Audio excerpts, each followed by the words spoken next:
Welcome back, everybody. Fast-moving Wednesday show in our final half hour here.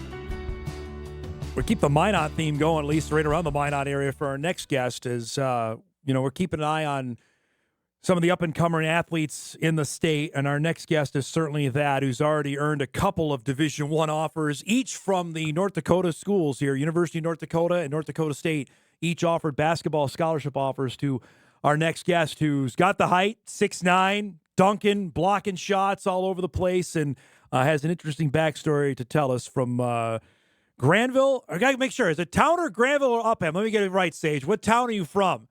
I'm from Granville. Granville. Okay, I don't want to get anybody else upset up there. Sage Hanson joins us this morning to discuss what's going on with his basketball career and potential at the next level. It's great to see you. Thanks so much for doing this. And just give us the last little bit here. The phone's been ringing. Offers have come in. Division I offers have come in. What's that been like? It's been a lot of fun. It kind of all came out of nowhere. I had a big break in recruiting until now, and now it's starting to ramp up, and it's been a lot of fun talking to all these coaches, kind of getting different perspectives and kind of seeing what the whole recruiting process has been like. It's been a ton of fun. Can't complain. So Coach Sather went and offered you a couple months ago. Give us the backstory and how that all came about. So basically I just finished up like one of my first tournaments, and he shot me a text and he said, I want to give you a call later. He called, talked to me, said he was pretty interested in me, that he was going to come watch me at the Chicago Prep Hoops live period. He saw me there, said he wanted me on my way back from Chicago. I was driving. He said, can you stop in Grand Forks, come on a visit just real quick? So I was like, might as well. Went on the visit with him, had a great talk with him, and he offered me. So were you going into that thinking, hey, this may happen, or what was your mindset going into that before the offer came? I didn't have any expectations at all offer. I just kind of went in just excited to just even have him watching there at that tournament, and have him take me on the visit was just even more exciting. So it happens. What's the mindset with driving back home? Oh, we're all pumped. My family is all excited because my sisters went on the visit with me, same with my parents. So the whole car was just amped. That was probably a quick car ride back home, I have to imagine then, right? Oh, yeah. Yeah. So that happened. So your name's now out there. How much did life change after that? Because then the Bison, I know, got interested maybe not that long after. Oh, yeah. Then just a bunch of different schools started contacting me. The Bison were the next offer me, but I've had just a ton of schools reach out from that after that, and then kind of got my name out there. So it definitely got my name on the radar for a lot of people. Is it been overwhelming? Like I'm sure you're getting messages from people you don't know, which is I always find that really odd. How do you handle that? Knowing this guy wants to talk, or he wants me to, I'm getting a direct message. How do you handle that? It's not too terrible. I do get a little nervous. Like I don't know these guys, and I'm talking to them for the first time. Yeah. So, I get a little anxious in that way, but it's also just a lot of fun kind of hearing everyone, like learning all these different people and like connections. So it's been a lot of fun, really. Give us we're going to show some highlights here of your game. Describe your game out there. What kind of player are you on the floor? I'm a kind of a spacer. So I'm like a stretch four, I'd say. I can attack the rim off of closeouts. My biggest game really is just attacking closeouts, if they don't have their hand up, I shoot the three. If not, I can attack the basket. I'm a lob threat, so fast breaks, I go for lobs. We have plays set up for me for lobs.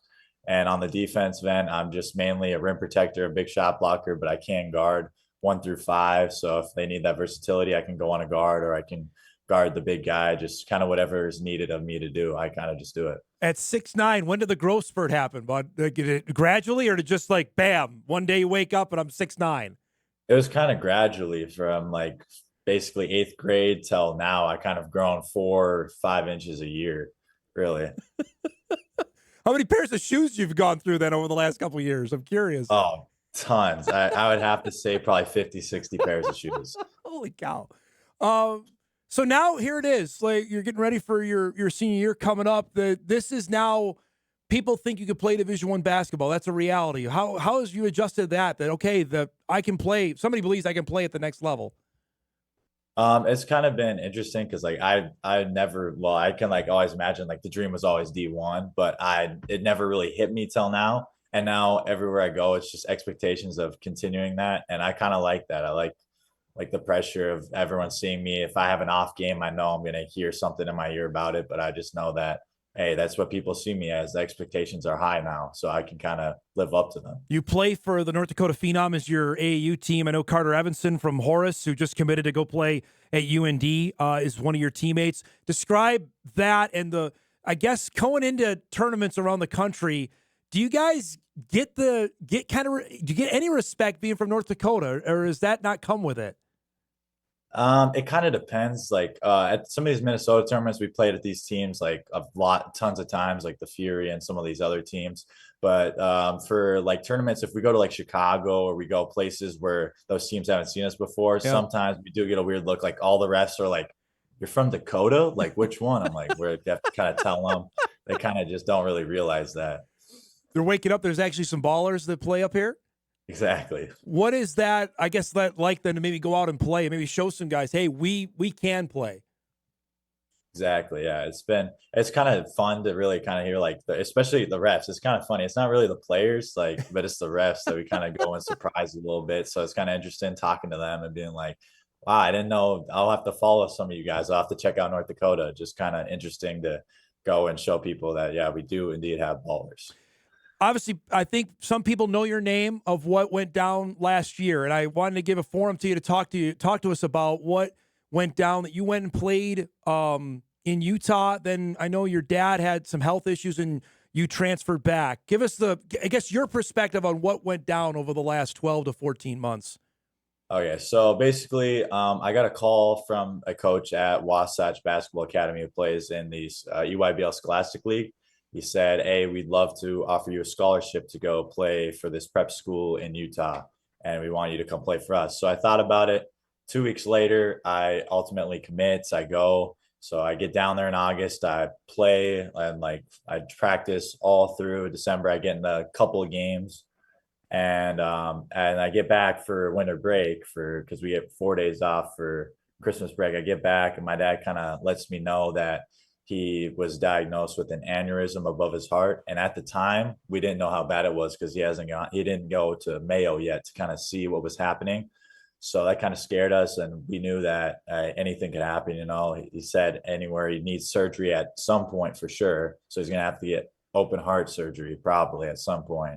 So we didn't know if that was in the next few months or if that was a year or two down the line. So I just kind of want to be home for that whole experience because I was stressful on my family at the time. So that's why I ultimately came back. I transferred back to my school. I went through, tried to apply for medical hardship. Ultimately, it was declined. So I was not able to play this year for basketball varsity wise. I did play a little bit of JV during that time, but now ultimately I have to wait till January 2nd to be able to play varsity basketball again. Describe that of going through the process and then finding out you can't play. What was that like? It was definitely hard to hear. Like basketball is always just a big thing for me, and going through a hard time like that, not being able to go and play varsity with my friends that I've known for years, and they were just really excited to have me back on the team, and just not being able to play with those guys, I was just kind of a little devastated. But at the end of the day, I just was able to practice and kind of watch and help coach on the sidelines a little bit. So that was fun in the end, but I wish I could have played. So now you mentioned you still are ineligible till January. Frustration with that? This is your last go around. This is your senior year of now. I know the season doesn't really start till December anyway, but the fact you have to miss the first month, what's the emotions with that?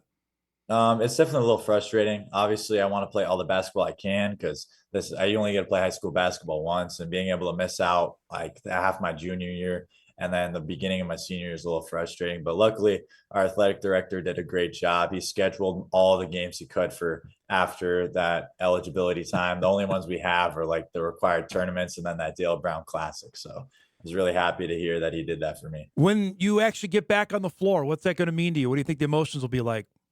Oh, it'll be exciting. I know I'll be super anxious before my first game, but I know I'll be excited because I haven't played at like in high school for a while, so it'll be kind of nerve-wracking, but ultimately I just can't wait to play. You feel like, Sage, there are more eyes on you now, knowing full well, just back here in North Dakota, that what's happened over the last couple months to say, okay, how good is this kid? Yes, there's definitely been a lot more eyes on me, and people have a lot more questions about kind of who I am.